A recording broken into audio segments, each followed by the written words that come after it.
Hi everybody and Happy New Year! We are now officially in 2022 and it is time to take a look at how we're going to achieve those maybe difficult New Year's resolutions. If you're anything like me, you're already wondering if you're going to make it through January hitting all of those goals, and you might be feeling a little bit desperate for ideas on how you can stick by them.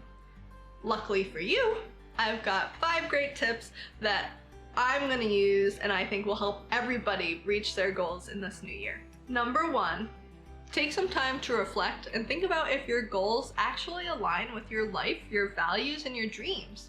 Because if you're just doing something thinking that it sounds good, you are going to be far less likely to succeed and actually achieve it. And even if you do, you probably won't feel the same sense of satisfaction you would if your goal actually correlated with something that you really wanted to achieve. So I say you sit down with a piece of paper and a pencil or your phone and write down what your dreams are and how your goals or what goals you could make that would help you to achieve those dreams. So once you've taken some time to think about what you really want to do, you're ready for step 2, which is, if you've heard of them, I'm sure you have, create SMART goals. SMART stands for specific, measurable, achievable, relevant, and timely. Essentially, you write out your goal and you make sure they hit each of those 5 points. The idea is, if you choose goals that are specific, measurable, achievable, relevant, and timely, then you'll have a much better chance of sticking to them and actually reaching them. And this sort of method has been used countless times again and again, and it's essentially making sure that whatever goals you choose are actually likely to succeed. A great example would be if you just say, I want to get in shape. You know, that's a great goal. You want to be healthy, you want to be fit, but how are you going to get in shape if there's no quantifiable means? Like, what is in shape? My version of in shape is likely very different to someone that is much older than me or much younger than me, or has a different vision in their head of what being in shape means. You know, for me, it might be being able to run the mile. For someone else, it might be being able to do a marathon. So it's really important that you choose your goals and you break them down with each of those 5 steps. I'm going to give you an example because I think it's easiest to understand each of these steps if you have an example. So, for instance, one of my New Year's goals is to learn Polish. I'm sure you realize that that is pretty vague. You know, what does learning Polish mean? I've got a few words that I already memorized, so does that mean I've learned Polish? I would say no, because it's not specific, it's not measurable, it's not really a true goal, it's just kind of thrown out there. So personally, I think that it's important that you sit back and you say, okay, is it specific?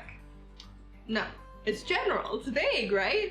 So in my case, I would say I want to be able to read, write, and speak an elementary level Polish by the end of the year. So with that, I've been specific. The next step is measurable. So being measurable, how am I going to measure that I can do that?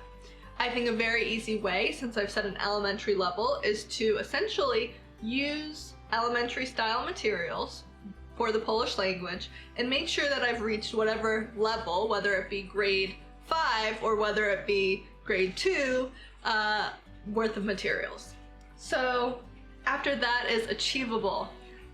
It is very difficult to master something in a short period of time, which is why it's important to look at your goals and think, is it something I'm actually going to achieve by the end of the year? You know, it's not to say that you can't do anything you put your mind to, but if I were to sit here and tell you I'm going to become an expert pianist, while I have no experience in that, is very unlikely by the end of the year. But if I were, again, sticking with the Polish example, if I were to say I'm going to reach a certain level of fluency rather than being completely fluent, that is more achievable. So the next one is relevant. I say relevant is a little bit of a tricky one because some people could look at it, is it relevant to your life? Is your goal relevant to your overarching dream? It's kind of how you interpret it. For me, I just feel like your goals or your miniature goals should be relevant to your ultimate goal. That's how I look at it. Let me know in the comments below if you disagree and you look at relevant in the SMART goals as something else. Last but definitely not least is timely. Timeliness is so important because if you don't have a timeline, how are you supposed to grow your skills? I will tell you, for a fact, I am the worst procrastinator. And if I do not have timely goals, it will not get done. If I do not set deadlines for myself, I'm gonna wait until the last minute and then try to cram. I know that about myself, and that is why it's so important that I just take the time and break down each goal with actual deadlines throughout them. So for me, that might look like doing 2 hours of Polish reading, writing, and verbally speaking each day. For you, it might be something different, but you need to look at each of your goals and make sure they're hitting those 5 criteria from the SMART goal concept so that you actually have a chance at success.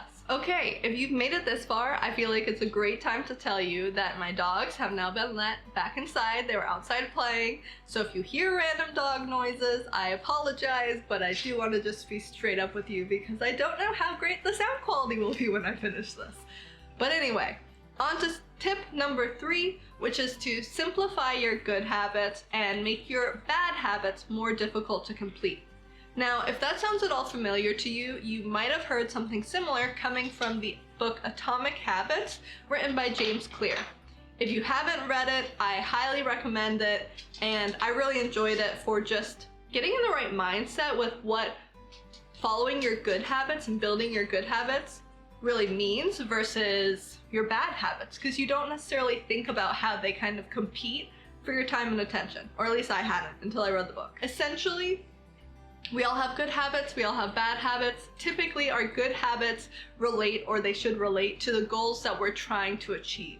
So our bad habits are the habits that are essentially getting in the way of those goals. Anywho, I'll give an example, which is that my bad habit is watching too much TV.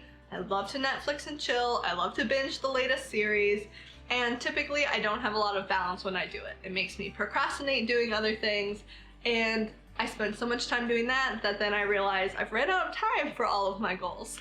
So for me, an example of making that bad habit more challenging would be to go ahead and either unplug my TV or hide my TV remote. So in my case, like I said, my goal of learning Polish, I could maybe set a Polish textbook there.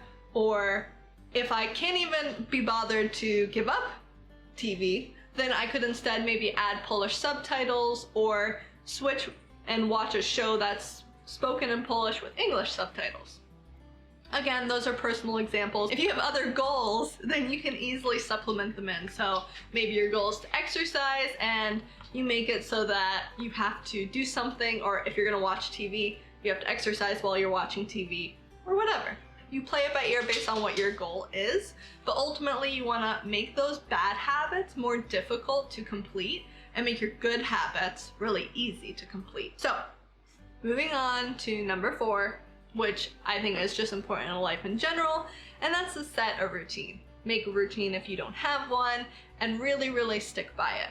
I know that a routine might not come naturally for everybody. It definitely has not always come naturally for me, but I do think a routine can be truly life-changing and can help you to really reach your goals because you've dedicated time for them.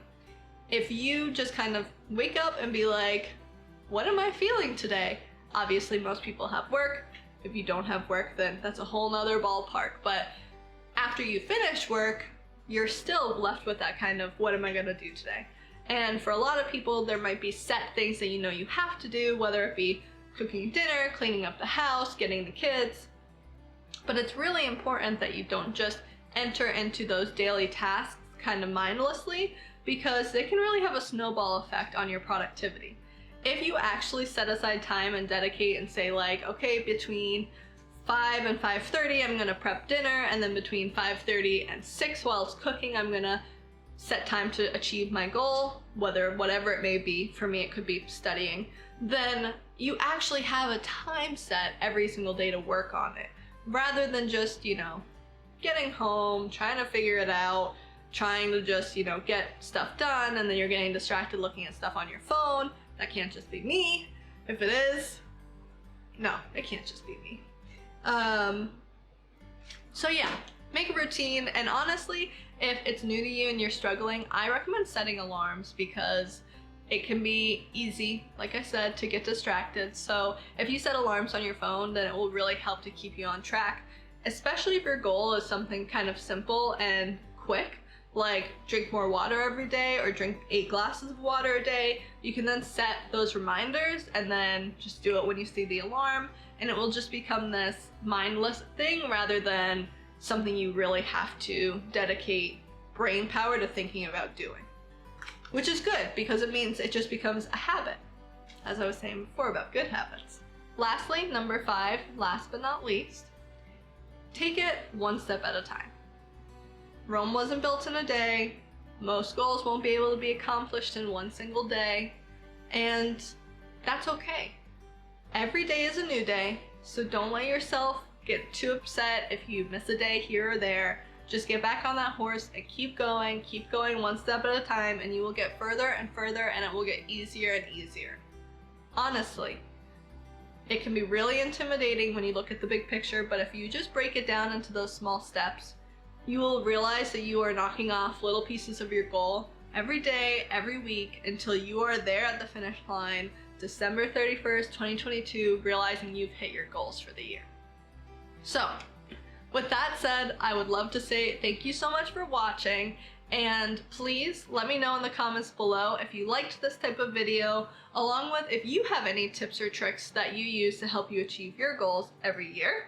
And lastly, I would really love it if you gave this video a huge thumbs up and hit that subscribe button, because it will really help my channel. I'm a brand new channel and I am really looking forward to growing this community.